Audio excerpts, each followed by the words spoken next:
Vladimir Putin has walked himself into a trap he cannot escape. Right now, as you are watching this video, Russia's war machine is disintegrating, not from the outside, but from within. Putin's own defense minister is screaming warnings he refuses to hear. His own military bloggers, the people paid to make him look good, have turned on him. And Ukraine has done something so technologically decisive on the battlefield that every single plan Russia has is now crumbling in real time. We have the numbers, we have the statements, we have the warnings coming from inside the Kremlin itself. And what we are about to show you is one of the most extraordinary collapses of military denial in modern history. Stay with us, because the situation developing right now is unlike anything we have seen in 4 years of this war. And it all starts with a drone. To understand what is happening right now, you need to understand one thing above everything else. Ukraine has achieved drone dominance, not a small edge, not a marginal advantage, dominance. The Institute for the Study of War, one of the most respected analytical bodies tracking this conflict, confirmed it in an April 10th post. Ukrainian forces have achieved a drone advantage over Russian forces on the battlefield. That is not commentary. That is not speculation. That is the ISW, in writing, based on both Russian and Ukrainian battlefield reporting, saying that Ukraine now owns the sky over the front lines. And the numbers back it up in a way that should genuinely alarm anyone who thought Russia still had a path to victory in this war. In January, Ukraine launched 41 mid-range drone strikes behind Russian lines. Just 41. By February, that number had jumped to 61. Then March happened. In March alone, Ukraine unleashed 115 mid-range drone strikes, nearly triple what it was doing just 2 months earlier. And on top of that, Ukraine's unmanned systems forces are now running 11,000 combat missions per day, every single day. That is not a typo. Here is what those missions are doing. In March alone, Ukraine's drone forces destroyed 150,000 verified Russian targets, 50% more than February. They have shattered 143 Russian warehouses and logistics facilities. They have taken out 52 Russian command posts. 20 Russian oil, gas, and energy facilities in the near rear have been destroyed. Think about what that means strategically. Ukraine is not just killing soldiers. It is dismantling the entire infrastructure that allows Russia to fight. No warehouses means no supplies reaching the front. No command posts means no coordinated attacks. No energy infrastructure means the industrial base feeding this war is bleeding out. And Putin has no answer for any of it. Now here is where it gets even more extraordinary, because Ukraine is not just winning on offense. It is winning on defense in a way that is completely reversing the logic of this war. Russia has spent the last 4 years launching Shahed drones at Ukraine for one specific reason: to destroy infrastructure, terrorize civilians, break energy networks, and ultimately weaken Ukraine's ability to fight on the front. That was the strategy. Bleed Ukraine from above until it collapses below. That strategy is now dead. Here is why. In January, Ukraine intercepted 2,775 Russian drones. In February, that number rose to 3,679. Then in March, the same record-breaking month we just talked about, Ukraine took 7,674 Russian drones out of the sky before they could do a single thing. 7,674. More than double February's number in a single month. Ukraine has developed interceptor drone technology that is cheap, fast, and extraordinarily effective. And Russia, with all of its supposed military might, cannot find an answer. The Atlantic Council has confirmed it. After years of tit-for-tat on the drone front, Ukraine has definitively pulled ahead. So let us take a moment to absorb what that means. Ukraine is cracking Russia's rear with mid-range strikes. Russia is failing to crack Ukraine's infrastructure with its long-range drones. Ukraine's defense is working. Russia's offense is not. That is the entire war, right now, summarized in 2 sentences.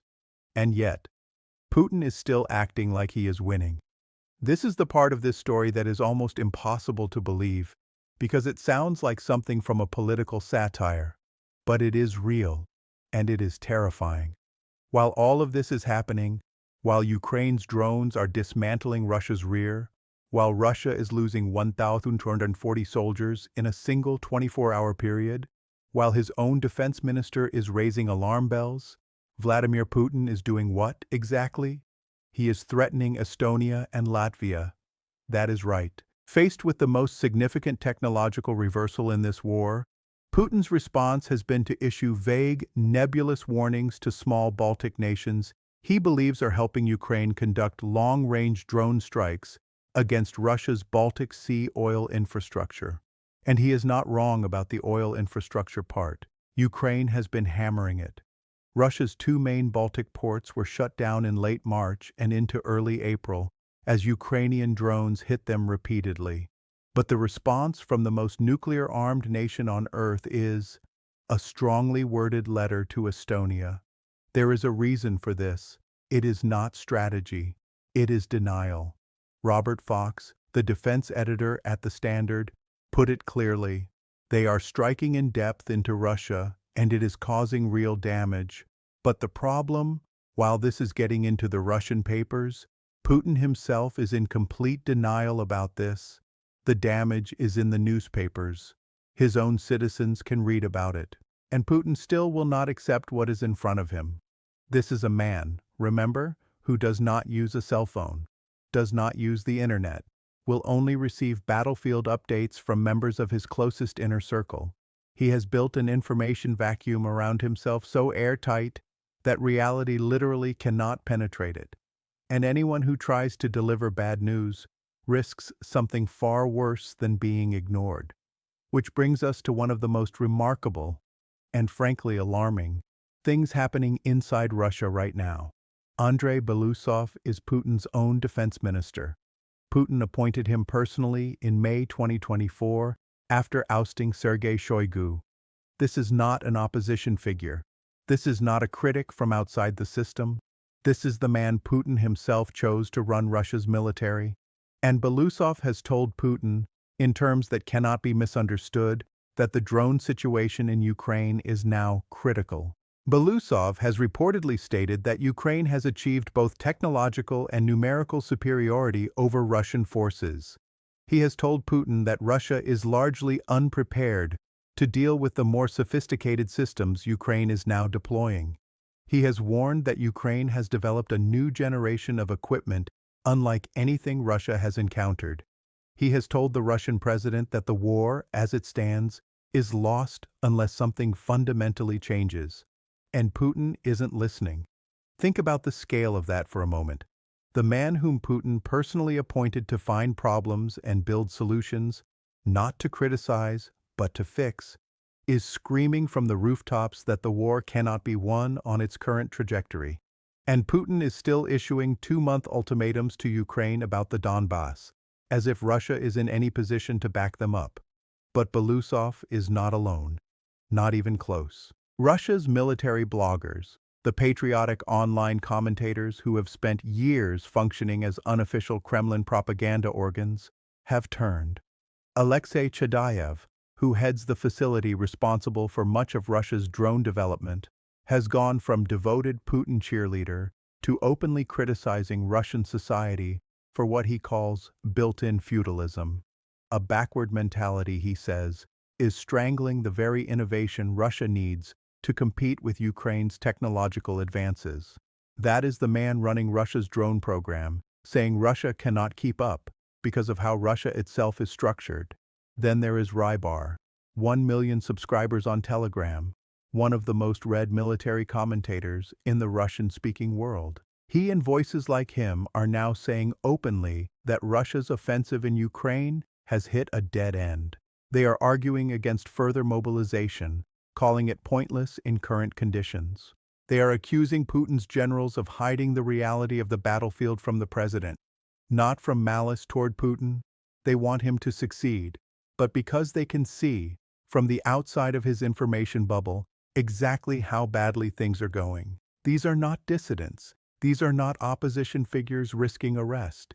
These are the people who built their platforms on supporting this war, who have a financial and professional interest in Putin's success, and who are now telling anyone who will listen that the tactics are failing, the commanders are failing, and Putin himself is the biggest obstacle to fixing any of it.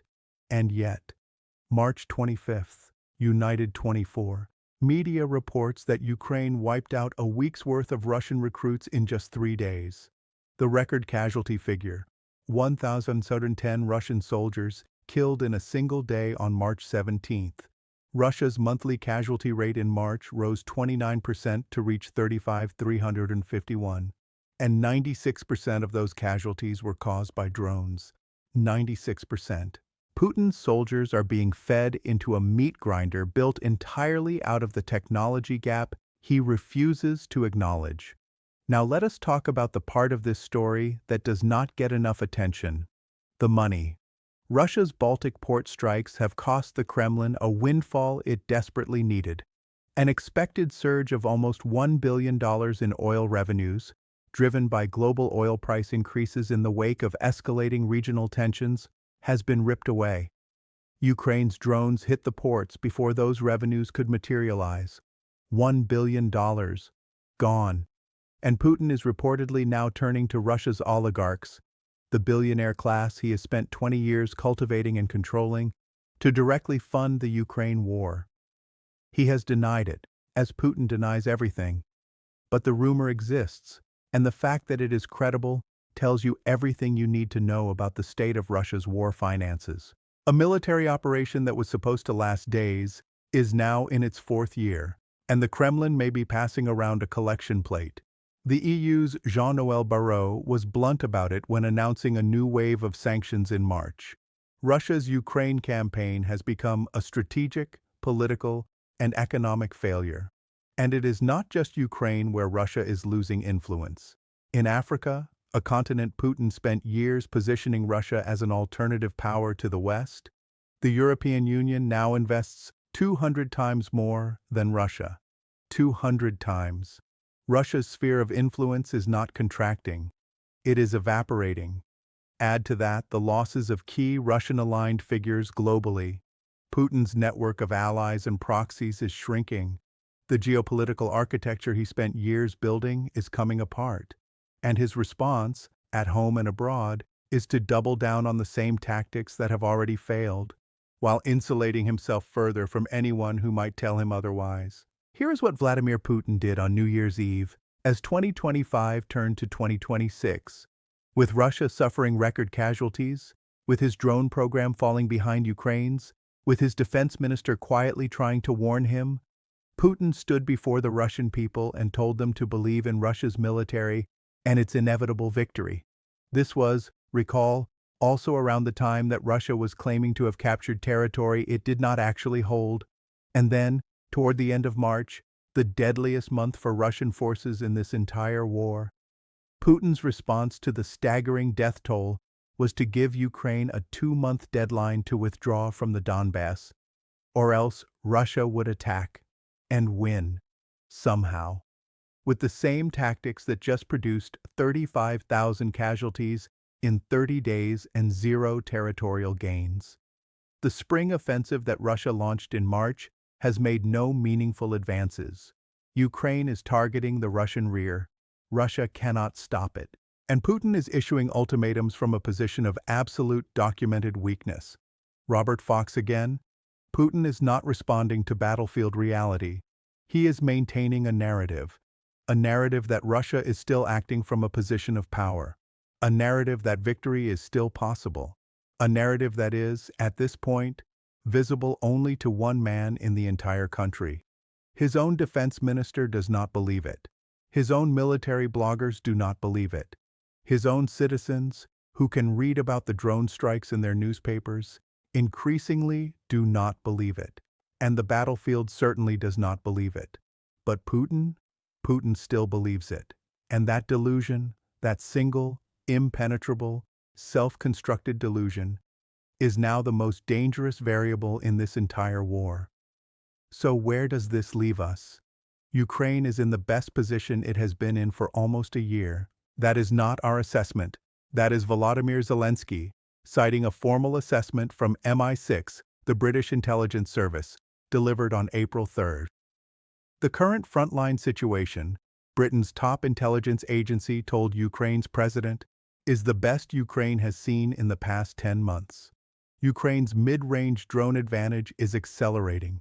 Its defensive intercept numbers are accelerating. Russia's casualty rate is accelerating. And Putin's grip on reality appears to be moving in the opposite direction entirely. The question everyone should be asking, everyone watching this war, every analyst, every government, is not whether Russia can win. At this point, the math makes that question almost irrelevant. The real question is, how long can a man with complete control over a nuclear arsenal continue to deny reality before that denial produces a decision with consequences none of us can walk back? Because here is what is true. Putin has no cell phone. He has no internet. He will only hear from his inner circle. And his inner circle is increasingly composed of people who have watched what happened to the last official who delivered bad news too honestly. Belousov warned him. Chadayev warned him. Rybar's million subscribers warned him. The EU warned him. France warned him. The bodies of 35,000 Russian soldiers in a single month warned him. And all of that, every single alarm bell, every data point, every smoldering oil depot on the Baltic coast, is bouncing off a man who, in the last week of March 2026, was more focused on delivering ultimatums than understanding why his military cannot enforce them. Ukraine's battlefield strategy is doing more than winning ground. It is exposing, in real time, the most dangerous gap in this entire war, the one between what is happening on the front and what Vladimir Putin believes is happening on the front.